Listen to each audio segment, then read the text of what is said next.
I respect anyone who puts themselves out there. It's not fucking easy. It's just not easy, and there's so many people who want to drag you down. You get the sneery, sarky, horrible comments, and it's very easy to think, oh, I don't want to do this anymore. You get much negative comments and shit like that. I used to give you guys a lot of grief on TikTok. Yeah. I don't mind like a little bit of banter, but some stuff on TikTok, for the wrong person, it could really, really hurt.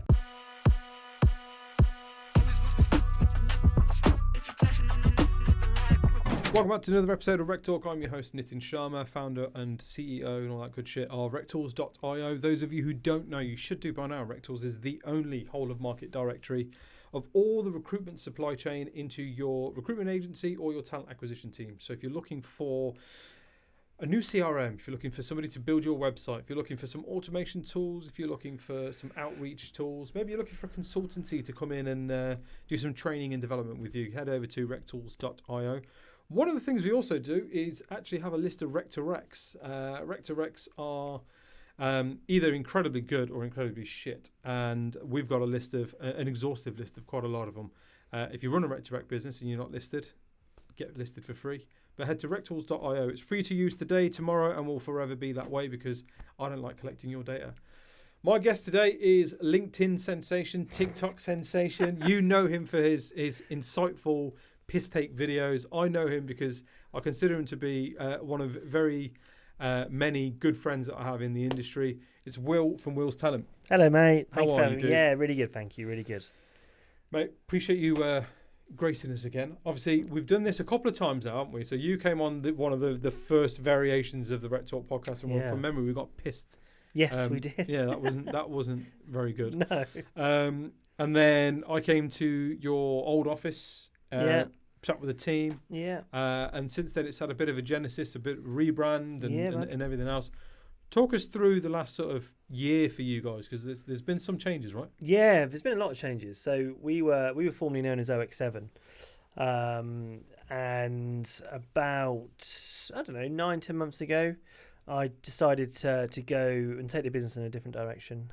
For years and years, we were a generalist. I was always brought up as a generalist recruiter. And I decided actually I want to do a market and really focus on a market which I know a lot about and I really enjoy. So we rebranded with the incredibly original name of Will's Talent, which by the way I came up with in about 2 seconds. Being the narcissistic man I am, I was like, it's called after myself. Staff will leave, but I won't. Yeah, I know. Yeah, I'll never leave me. So we've gone kind of all in on the Rec2Rec market. Nice. And we absolutely love it. See, I remember talking to a lot of the other businesses that I kind of work with and do some mentorship work with and stuff, and I used to use you guys as an example of how certain things work incredibly well. And I think for me, two things really stood out over the last sort of 3 years that we've known each other. The first was the pivot that you guys made when you were like, the general stuff is cool, but it's not scalable. Yeah. Well, we really want to, when we seem to be really good at the Rec2Rec stuff, and we have had a go at it. Yeah. So actually, fuck it. And because from memory, you moved a couple of people onto it first. That's right. You? Yeah. Sort of dipped your toes and hang on, there's something here, right? Which I think was a lot more intelligent than the way some people have done it in the past, where they just set up a new desk tomorrow and chuck everything at it, and then when it doesn't work, it doesn't work, right? The other thing was actually that you were very early on in the using social media and video content as a way to drive attention and awareness. And I remember a couple of people said to me, but waste a lot of time doing those videos, don't they? I bet they don't get much out of it. And I remember when I came to your office, while we were just having a shit chat, you were getting inbound emails Will, looking for one of these, of these. And that concept worked really well. Yeah. And I use that as a way to kind of explain to some of the naysayers that, listen, these guys don't need to make cold BD calls. Yeah. Their content is their cold outreach. Yeah. People then know what they do, and then they're going, look, I like these guys. Yeah. I think they're funny, or I think they're relatable. Yeah. Let me chuck a vacancy at them and see how they get on. Right? Yeah. And you know what? It makes the colder outreach a lot more warmer when people like, I've seen your videos. I recognise you do what you do.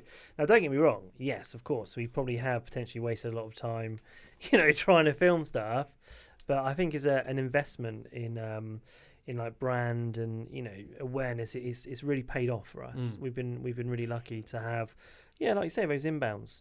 I've seen a lot of people follow suit as well. Yeah, a lot of people seem to have then got the confidence to get in front of the camera and like, do you know what I mean? Yeah. No, but that's almost validating to an extent, but also it's sort of like, hey, I started that, right? Yeah, but do you know what? I respect anyone who puts themselves out there making content. It's just not easy, and there's so many people who want to drag you down. There's so much many people want to drag you down and push you up, and you get the sneery, sarky, horrible comments, and it's very easy to think, oh, I don't want to do this anymore. So I really respect anyone. Do you get a lot of that? I'll say a lot of that. Do you get much negative comments and hate comments and shit like that? Not on LinkedIn. I used to give your guys a lot of grief on TikTok. Yeah. So on TikTok, yes, definitely. But on LinkedIn, I think where people are, their identity is verified, it's not so much. Yeah. I don't mind like a little bit of banter, a little bit of like, people want to have fun. Fine, that's wicked. But some stuff on TikTok definitely goes too far. And it's like, I take it with a pinch of salt because it's just a random person on the screen. But actually, the wrong person, it could really, really hurt. And I've got quite a thick skin. So generally on TikTok, it's because people don't have a very good opinion of recruiters, right? And that comes from having bad experiences and stuff like definitely. that. What I'll be honest, mate, one of the things I'll rate you boys for is that you don't just provide a copy and paste, chuck a job spec out, try and bring some people in. You're very, and I know this because I know you, but you're very selective with the candidates that you work with and so on, right? Just talk me through kind of your process as a Rec2Rec then, kind of why should I be using you? You know what I mean? What problem are you solving? Because one could argue that, listen, if you're a recruitment business, why the fuck can't you find your own staff? Like, surely that's core to what you do, right? I know, right? So our first rule is, we wouldn't take on a client if we wouldn't want to work for ourselves. So when we sit down and take a briefing call with a client, and we try and do it as in person as much as we can. Obviously, it's not always feasible, but we always ask them why somebody would want to work there. Tell us a full story. Tell us everything, right? And you can very quickly pick out the kind of people you want to work with and you don't want to work with by how they answer some of those questions. And it's not just saying, our commission scheme's really good, or we offer work from home on a Friday. There needs to be more depth to it. There needs to be demonstrable career paths, and it doesn't just have to be financial, it doesn't have to be hierarchical, but like improving someone's life. How are they going to make that consultant's life better? So we're very, very strict on who we work with, and we actually do turn away clients, and we do say to people, look, I'm not sure we can help you. So first and foremost, from a candidate perspective, we're only going to put you in places that we would work ourselves. And I think that goes a long way. And I think when we're talking about a role, and the passion we talk about it with is telling.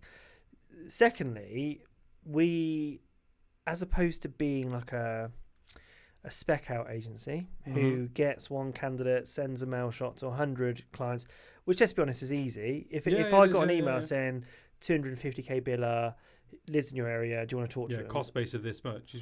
Yes, I do. Like it's easy, and it's not always conducive for for good matches. It's luck.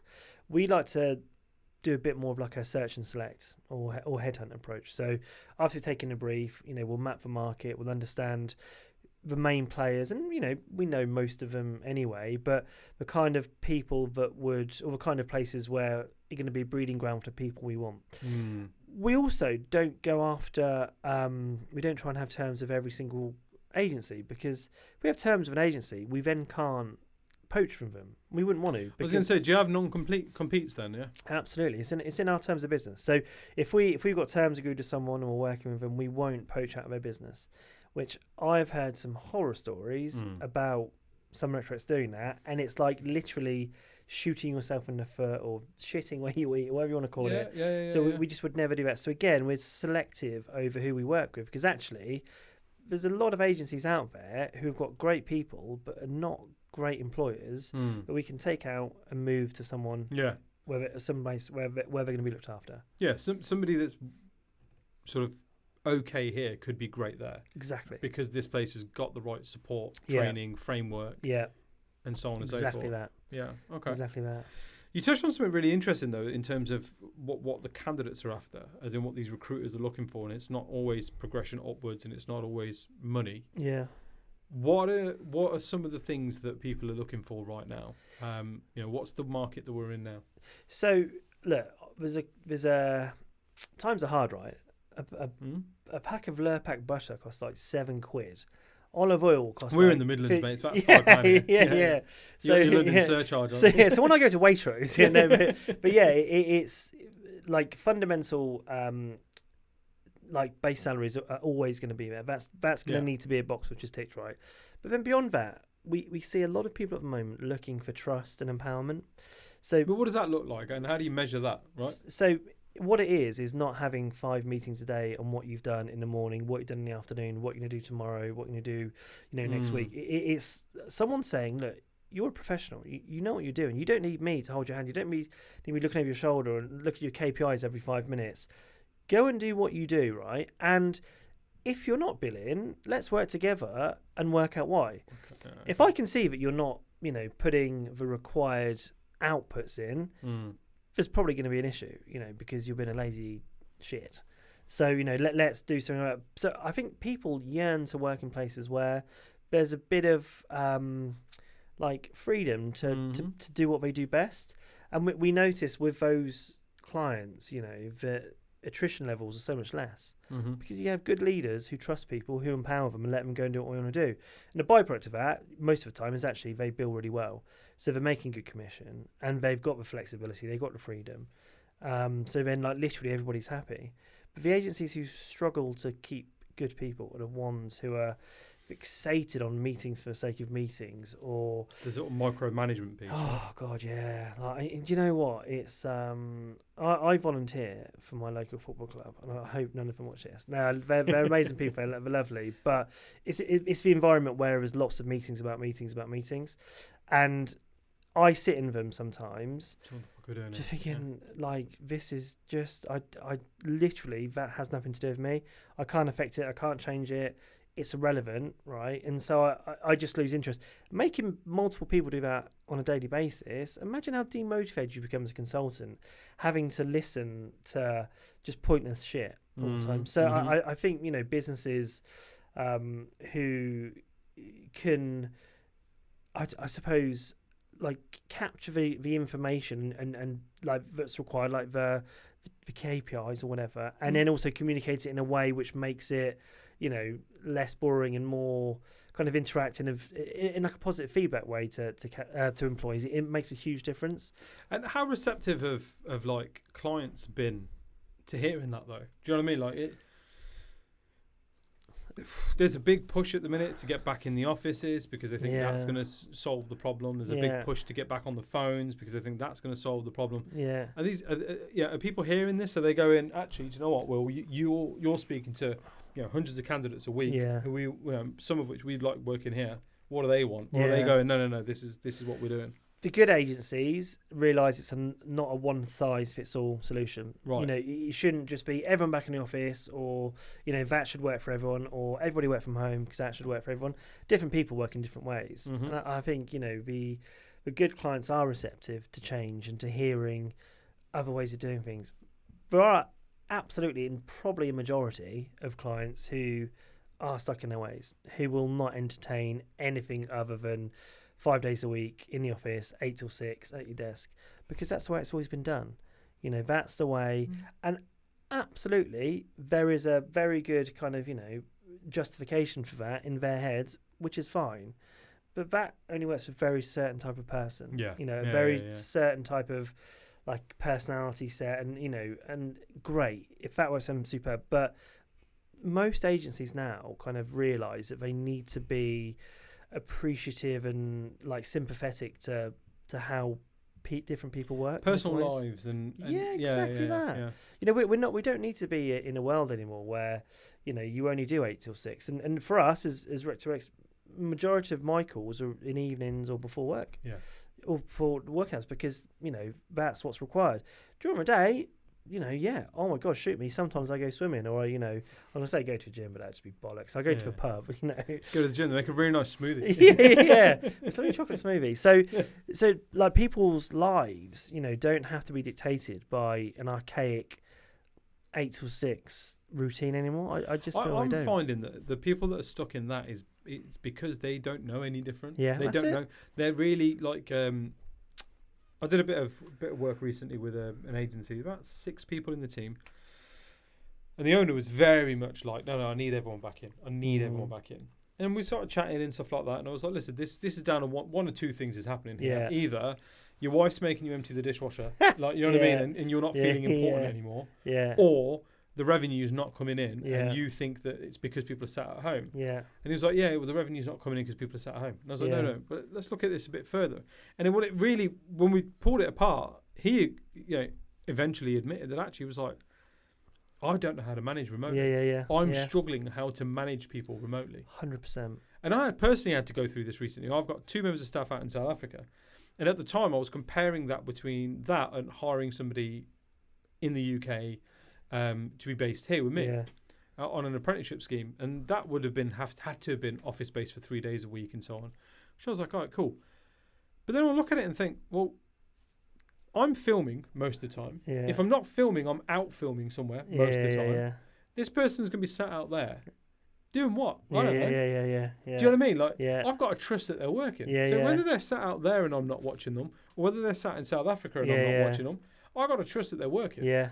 And the performance and the deliverable, the deliverables will be what demonstrates whether they're working or not, right? Yeah. But on that point, I struggle to manage remotely. So I had a chap working for me for a number of years, and he was based in Cardiff, and he didn't get the best of me. I didn't get the best out of him. It was because I didn't know how to manage remotely. It's a skill set I don't have. Yeah. I need to see I need to be around people and hear them and be reactive to their like coaching needs and whatnot. If someone's, it wasn't, I trusted him completely. But I couldn't. You knew you weren't getting the best out of it. Yeah, I couldn't add value. There was just, I knew so little about his market. I was just kind of I was essentially, for him, I was a shoulder to cry on, because he would tell when stuff goes wrong, and I didn't really have a solution on how to put it right. Whereas if I could hear his stuff going on, if I could hear his stuff going on like I can in the office, and it's you can pick up on things that are, this is likely to go this way, exactly, or whatever. Yeah, no, I think you're right. It's a skill, isn't it? Yeah. So, are people still hiring at the minute? Businesses, agencies? Because I hear a lot of doom and gloom, and I've heard a lot of businesses have had to shrink headcount and sort of, tighten up the belt a little bit. Yeah. A lot of the sort of the business gurus that are out there, I won't name people, but they're pushing the narrative that headcount doesn't equal growth anymore, and you've got to look outside of the traditional norms of what grows your business. But you're in the Rec2Rec space, and you by your own admission, businesses were good, right? Yeah. So, what do you see is the trend? Why the guys that are hiring? Yeah. What are they doing that you think is allowing them to further their businesses? So, firstly, we're working with a lot of businesses who are hiring quite ambitiously. I think the key difference at the moment is people are focusing on the profitability per head, as opposed to like headcount size. The vanity headcount. Vanity, yeah, exactly that. I 100% got suckered into vanity headcount a few years ago. I want to grow this big business, and I want people to know I've got 11 people working for me and all that. But actually, when you work out the profit per person, it's like, well, actually, it dramatically drops, doesn't it? Between sort of that 4 or 5 up till about 13, 14. Yeah. The profitability is actually lower than what it would be at a smaller micro team. So I think we're seeing a lot of clients who are now going for the high achieving, high performing teams, and actually cutting away the people who maybe have got by over the years just by doing the absolute minimum, because they look at what people can achieve, their NFI or whatever, and against what these people aren't achieving, and they're getting rid, which for us it may sound counterintuitive, but it works really nicely, because we're now only really dealing in high performers. We're not dealing in people who are average, who are, scraping by. These are people who are justifying their salaries and who are saying, look, I want 50 grand, but I've billed 300k for the last 4 years running.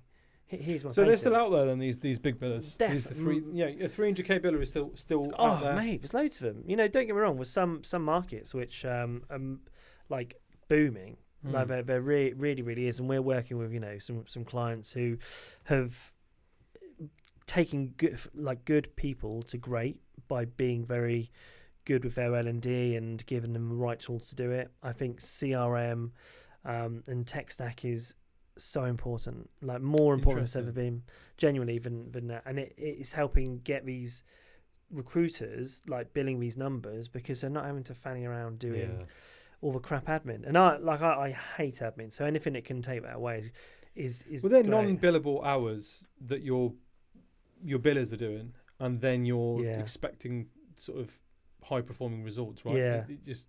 You wouldn't expect your football players. Yeah. You're trying to build a high performing football team. Yeah. You wouldn't expect them to also be doing the kit. Yeah, they're not washing their own boots. You wouldn't. Yeah. You wouldn't. But in recruitment, we go on and on about this high performing team, and then we don't do things like you say, they give them the right tools. Yeah. All you need is a laptop and a mobile phone. Yeah. Back in the 2000s. Yeah. Today you don't. You need more than that. Or don't invest in L&D, right? Yeah. Again, high performing football. I mean, not even high performing. Professional and semi-professional football teams spend the majority of their week training. Yeah. And and then the match is a 90-minute match. Of that entire week. A culmination of all that work the week before. And look, I think that's a massive difference between why some agencies are doing really well and some are just scraping by. And actually, like, one of our talking points in a briefing call is around tech stack.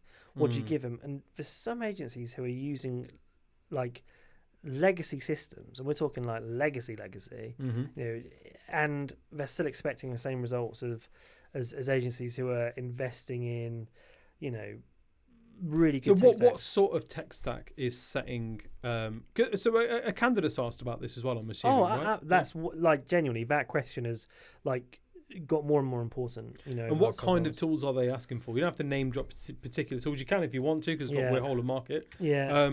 But what kind of things are they asking for? So first of all, a really good CRM/ATS system, right? Okay. So the two biggest ones we hear, a lot about being really good is Loxo and Atlas. Mm-hmm. So we've got a lot of clients who use those two who kind of swear by them. I've heard great things about Loxo. Yeah, Loxo's superb. Like we're big fans of Loxo. It's clever in the way it almost what's the right way to say it?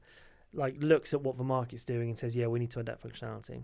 So you get like an all-in-one like intelligence tool, really. Nice. So we love that. At VoIP systems, so you'd be surprised how many agencies still have physical desk phones, how many still have to physically dial a number, or how many just say just use your mobile, right? Because VoIP systems allow you to annotate calls, to summarize them, to like bullet point them, all of that. And actually that means the candidate, the consultant isn't have to make loads of notes whilst they're talking. It'll just boom, done, goes in the CRM and again, system. you're dialing out from your laptop, so they can still work from anywhere. Oh, exactly. But they're using, and they're not using their work, their personal mobile. Yeah. And again, you get WhatsApp for business as well. So if they need to text and whatever, you got Twilio. So it's tools like that, like it all, and then also like note taking tools for Teams or for video. It seems so often overlooked, that you can use those and it makes your life so much easier in terms of admin. So it's things like that. It's things which are going to allow the consultant to be spending more time talking to the right people, your clients and your candidates. And I think any business who are kind of sitting on historic and legacy tech stacks because they don't want to invest are going to fall behind very, very quick now. Because candidates will come in, everything else on paper could be brilliant. Lovely office, you've got beanbags, fruit, it's incredible. You've got a slide over there. But actually, what tech system, what are you using? Tech stack have you got? Yeah, we've just got BT landline and, BT landline, and you've got a desktop computer, crack on. Yeah. So And here's your company mobile. yeah, Use that. literally that. So I just feel as though investing in a tech stack is going to be so important over the next 12 months. That's as well. Interesting. What are the other things that you think these businesses are doing well? You mentioned L&D. Tell us a bit about that. What kind of is this like? They have an in-house L&D person, or they invest in bringing a trainer in once a month, once a week. What does that look like? Well, so we work with a couple of agencies who have invested in a specific L&D person in their business. So they will work with every single consultant in that business to get the best out of them, right? And they recognise that each person has different needs. So what I need to have in terms of training wouldn't be the same as you. No. Probably not anyway. But what a lot of companies I think sometimes mistake is they can bring an external trainer in, sit everyone in a boardroom and deliver the same syllabus. Classroom based. Everybody everyone's sitting the same there bored as fuck. Yeah. Everyone's looking at their phones because they're looking at clients and candidates. It's just not the same. So the best ones are people who treat consultants as individuals. They have individual work plans. They know what they need to do to improve, and they identify areas which can take them from 150k biller to a 200k biller by changing a few relatively straightforward things. But the businesses who just kind of sit on it, and actually this is something I've been guilty of in the past. I thought, well, I don't know best, but also I don't want someone else to come in and try and tell everybody else that I don't know best. So I've not done it in a way which I think has been helpful to consultants. And I think I recognise that most agencies have to have some form of L&D or some form of plan to make people better. It's funny, isn't it? Because I always the best advice I got in business was so simple when you think about it, which is like always hire better people than you. Yeah. Always. Which for me is easy. Like it's a piece of piss, yeah. Do you know what I mean? But you're right. When I ran my agency, we wanted to do the training ourselves and deliver the training ourselves. And part of that was ego. Part of that was I don't want people to think that I don't know what the fuck I'm doing. Or this person's got better ideas than me. Yeah. But it doesn't matter. It doesn't actually matter because your staff are going to look to you as their leader anyway. Yeah. And if the leader's bringing in a third party to come in and deliver some information or some training or whatever that might be, they still see that leader sitting above that person. Yeah. They don't see that person like on a par. Do you know what I mean? Massively. That's our own ego talking. Yeah, exactly. And I think this is a personal view of mine. A lot of external trainers that are brought in have not been on the tools for a long time. So the training they're delivering is probably from 5 to 10 years ago. The world has changed a lot, in that time. So I just feel as though people who are finger on the pulse of a really effective kind of trainers and L&D people. That segues very nicely to a conversation I want to have with you around KPIs. Back in our day, KPIs were blanket, right? Everybody had the same KPIs, same number of calls, that kind of thing. What are some of these agencies that are doing well? How do they KPI? And what kind of things are they KPIing? Yeah, good question. Right, so the whole KPI topic, right, is really divisive. And for years and years, I romanticized the fact that KPIs were bollocks and, you didn't need them. Just, just go and bill and make money. It's easy. Yeah. You know what to do. Treat you as an adult. Easy, yeah. Whereas actually now I realise that to understand the objectives and the outcomes you want to hit, you need to understand the mechanics of the stuff that goes into it. Yeah. So I think for most agencies work with, they will first and foremost have a KPI which is linked to billings, right? Your objective is to bill a certain amount. That's the output. That's the output, right? So the key triggers and the key drivers to doing that are interviews. So how many interviews you've got booked in, because that's the most likely to convert, and also new client meetings. How often are you booking new clients in? Because they're the lifeblood of your business, right? The new business that's going to continually keep going, keep it going, keep it growing, and not like resting on the client base you've got, which puts you in a risky position. So the two main ones are weirdly interviews and new client meetings. And then you work back, how do I get more new client meetings? Well, I need to send more emails, make more phone calls, do all of this. And then I think good tech good CRM systems now allow people now allow clients on a very individual basis to see how many calls you need to make to get that meeting, right? And you can't say, it might take me 50 calls to get one meeting. It might take you 10. Yeah. So why should we both be KPI'd on 50? It doesn't make sense. So again, clever use of tech is identifying, different people will be at different learning stages and different needs, and being able to and skill sets as well, though, right? Yeah, because some people are very, very good on camera. Yeah. And are really good, but do you know what I mean? And so they're better placed to be sending video messages. Definitely. Some people are really eloquent in their writing and style, and are very persuasive in their writing style, and they should be sending emails. More so than not. Definitely. Some people are incredibly good on the phones. Yeah. But when they type out an email, it's full of spelling mistakes and like grammatical errors. Yeah. Do you know what I mean? Definitely. So it's sort of like, it makes more sense to look at, right, who's this person that I've got? What profile do they fit? Because all of those things are business development. Right? It's not just cold calling anymore. Yeah. You have to be posting on LinkedIn. Yeah. You have to be creating marketing collateral. You have to be, cold calling and warm calling. Right? Yeah. You got to do a combination of all those things. Yeah. But again, do you know what, right? So we've got a client who, like, they said that we probably don't even need to be on LinkedIn. All of our candidates, they're not really on LinkedIn. They're on the job boards, and all they do every day is they see who's newly registered, and then they go out, they ring them up first thing. Make sure you're first to contact exactly. them. So that's their kind of route to market. So that wouldn't work for so many other businesses. But if they went in the same mindset, but from a candidate generation point of view, absolutely. Yeah. But from a business development perspective, for new clients for them, you're not going to win new clients if you're not on LinkedIn. No, I don't know. People verify, man. Do you verify people on social media? Definitely, I do. Right. I do. But So what makes us think that clients aren't doing that to us? But do you know what? So personally, I try and plan for the day that I either get banned from LinkedIn completely, or LinkedIn no longer just afford those excessive rates. So what would I do in order to stay relevant? And realistically, it's about taking people off platform. It's about having regular, like, email interactions, regular phone calls, regular catch-ups, right? Because then you still stay in their mind. But I think people sometimes forget that most of us are trying to build an empire on rented land. Like, LinkedIn is very much like a. You put that on LinkedIn risk. recently. I saw that. And I thought that's really, really poignant. I probably stole it from someone else. But but it's really, like, it's relevant, isn't it? But you're absolutely right.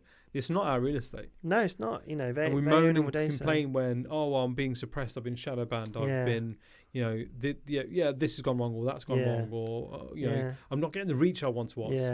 Well, tough shit, man. Nothing, you can't control it. Games change, you need to as well, right? Yeah, 100%. So we try and actively look at ways that we can stay relevant outside of LinkedIn, which is ironic given how much time we've invested into building a brand and doing videos on LinkedIn. But actually, there needs to be more. We need to find ways to stay in people's, kind of mind and at the forefront of it. No, makes sense.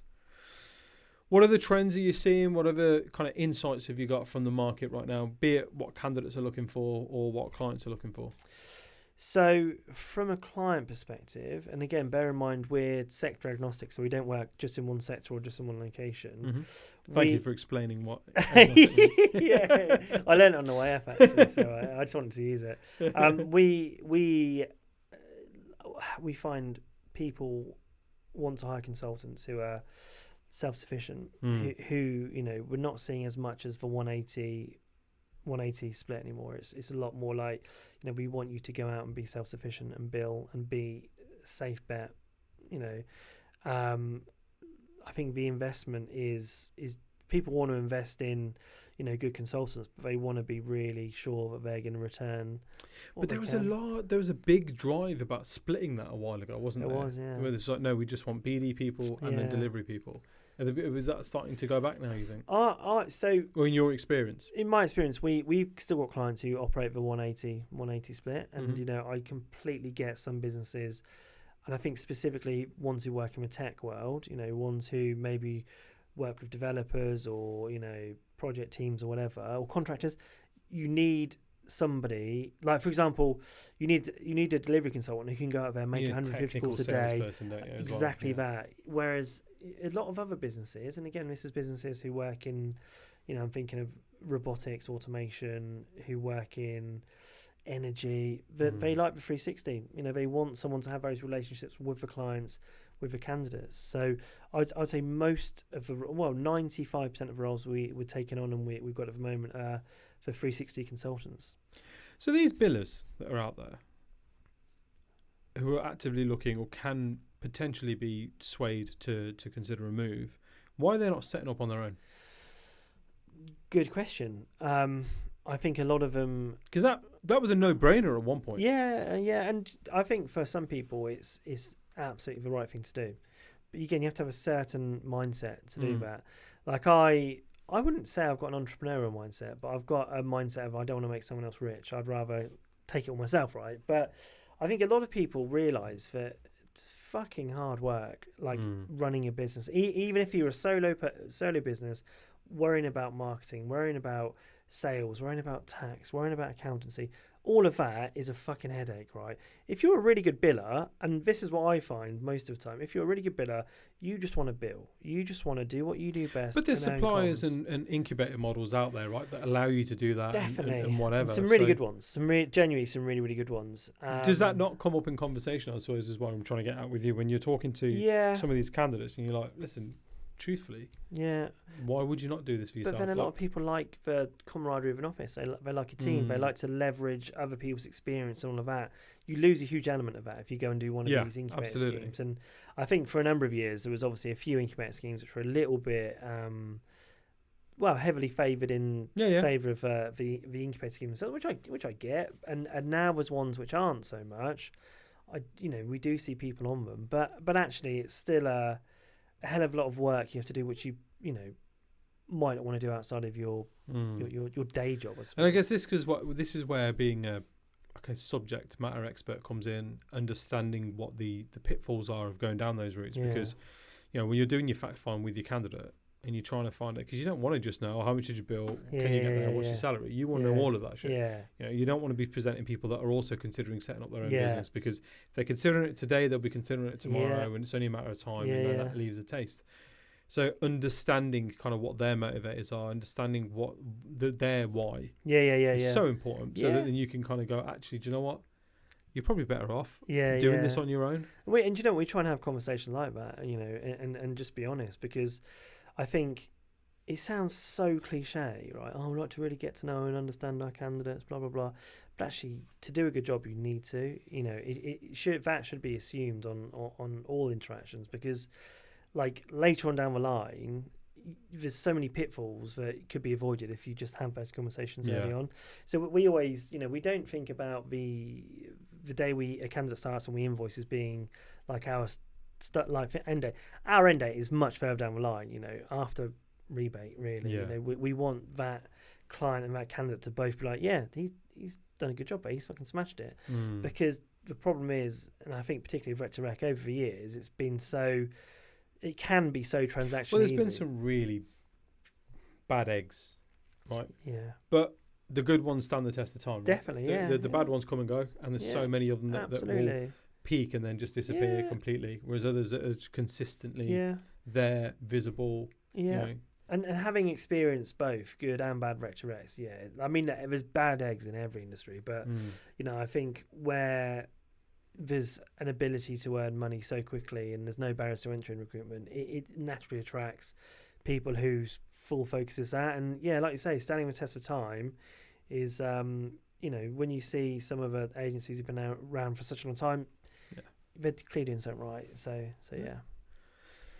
appreciate it. Any closing thoughts from you, mate? Any pearls of wisdom you want to leave us with? Fuck, pressure's on now. You should have told me about this before. Oh my gosh, I would just say if you're a billing consultant and you are... Is this a sales pitch? No. If you're a billing consultant that's doing well and you're looking for a new role, please get in touch with me. Yeah. It was going to be a sales pitch, That's my pearls of wisdom. And I had to stop myself. I would just say, you only get one life, so be happy. I know that's almost like completely irrelevant, but I don't think it is irrelevant. Yeah, it applies to everything, right? Just be happy and be nice to people. Should I do this? Should I not do that? Yeah. That kind of thing. Yeah. Fucking hell, I should have come up with such a better one than that. It's But all yeah, right. be happy, be nice to people, and You only get one life. Yeah, you only get one life. Yeah. Yeah, I like that. Yeah. I always have my saying is always, you could be the sweetest peach on the tree, but not everyone likes peaches. Or you can't be everyone's cup of tea, otherwise you'd be a mug. Ooh. Yours is, I like yours because it's got peaches. Peaches. And mine's with bums, so. But not everyone likes peaches. Or bums. Or bums. Yeah. Mate, this has been good. Thank you, mate. Genuinely, thank you. this has been really insightful. And I'm sure people would have been tuning in thinking this is just going to be a piss up with me and you taking the piss out of the industry. But actually, I think I know this side of you because I've known you as long as I have. Yeah. You know your stuff. Yeah. And there's very few people who get as deeply involved in understanding kind of people's whys and the agency's whys and the owner's whys and that kind of thing. And I think that's such an important thing to share. Good luck with the videos. Thank you. Continue them. We enjoy them. I'm sure I speak for all our viewers when we say that. Thank you. But genuinely, mate, may you have an incredible 2026 as well. Thank you, mate. And look forward to the next time we do this. You're a legend. Thank Love you, man. Thank you. Guys, that's all from us. Thank you for watching, liking, sharing, subscribing, doing all the cool shit that you guys do that allow me to do this cool shit as a job. New episodes drop every Wednesday and every Friday. Did I say that already? I feel like I don't. No. This is the third podcast I'm filming today. So is it really? I'm a little bit, yeah. I'm a little bit. Not even special. Fuck's sake. The other two are virtual. Don't worry about it. Oh, okay, yeah. This was the only face-to-face one. Love that. We'll see you again next time. But if you guys want to connect with Will and have a chat with him, all the details will be in the description below. See you next time. Ciao. Bye.